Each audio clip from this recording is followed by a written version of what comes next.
Ladies and gentlemen, this is going to be the first time that Franklin Jonathan Sharples takes control of things you did not know. And we are talking about War of the Worlds. The original broadcast was on October 30th, 1938, and it was over the CBS radio network. Frank, take it away. Do you want me to read it from how I gave it to you the first Well, what time, I wanted you to, the whole point, like, you write it and then you present it. Like, you present it as you kind of see me do it, where you talk about the subject. Okay.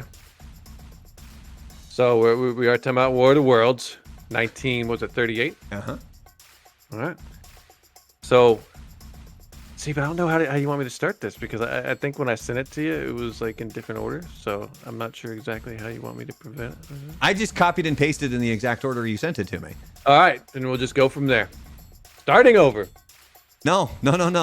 You don't get a start over, but we do get a like and subscribe while we're doing this. Reset button. All right.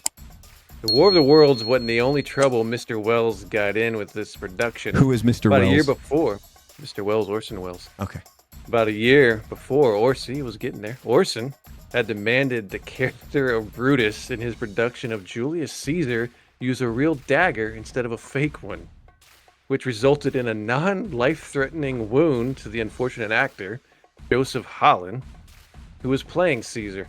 Who would have thought that? Hey, they basically stabbed him. Orson Welles wanted a real knife, and he was a method actor. I mean, he wanted to see some real blood. I mean, none of that fake crap. Orson Welles' stunt, the broadcast version, was influenced by a lesser-known radio-induced panic that happened in England in 1926. A radio show hosted by Reverend Father Ronald Knox, a Catholic priest.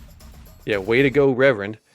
He reenacted a realistic worker riot in London. And I remember reading about this. He went into like making it seem like the cops were getting involved, and the rioters were just tearing up London to the point it freaked people out in London. So that was the inspiration for Orson Welles and his War of the Worlds broadcast. Thank you, Reverend. The broadcast was presented without commercial interruptions. Right? That's right. Yeah. The Mercury Theater on the I gotta start that over. The broadcast was presented without commercial interruptions. The Mercury Theater on the air's lack of commercial interruptions. That's written horribly.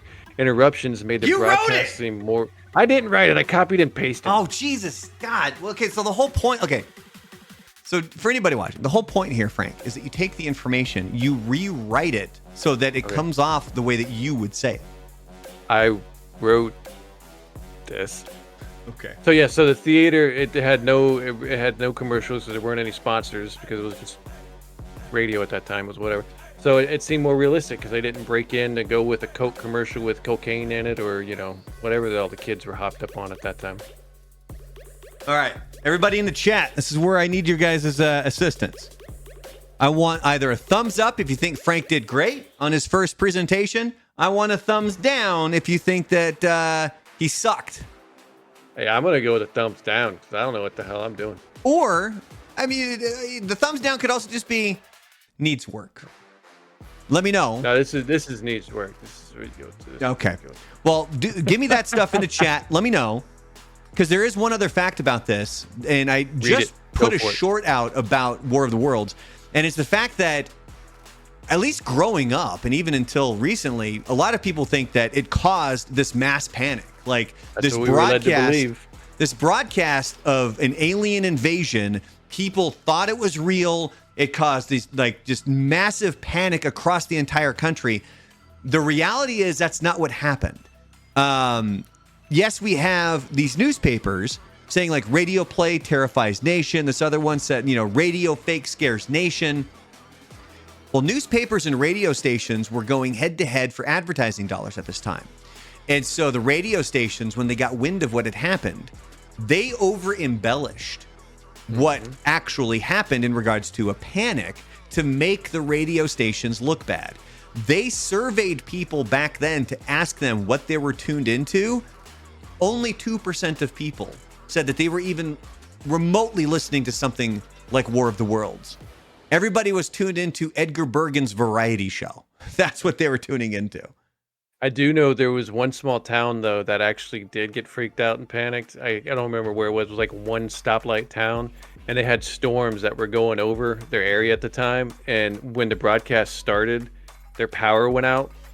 And so everybody thought it was legitimately real in this small town, because there's a picture of somebody like in their doorway with a shotgun, like because they thought it was an actual attack from aliens. A small town of like maybe 20 people. But yeah, an electric storm went over and knocked their power out just as the broadcast started. Right. So they actually thought it was real. Well, the votes are in, Frank. Yeah.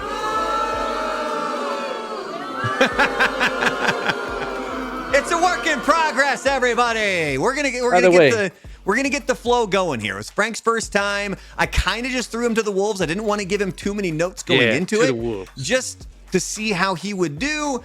And he's really good at getting the information. You just got to work on the presentation a little bit. And we're going to start knocking it out of the park here. I want to know what happened to the mother. Wait, go back to that. What mother? You see that? Oh, in this? You see, look underneath where it says her mother slain. And then on the other one, it just says mother. I want to know what happened to the mother. Hundreds of excited Chicagoans were deceived and I don't know. No. The headline. See it right there? Right here. Her mother slain. Yeah, we'll have to look up the Chicago Herald and Examiner from Halloween 1938. Maybe the aliens killed somebody's mother. The aliens, guys. It's the aliens, all right? The two from The Simpsons. You don't remember the names? No, I just remember them green. Kang and Kodos, dude. Kang and Kodos.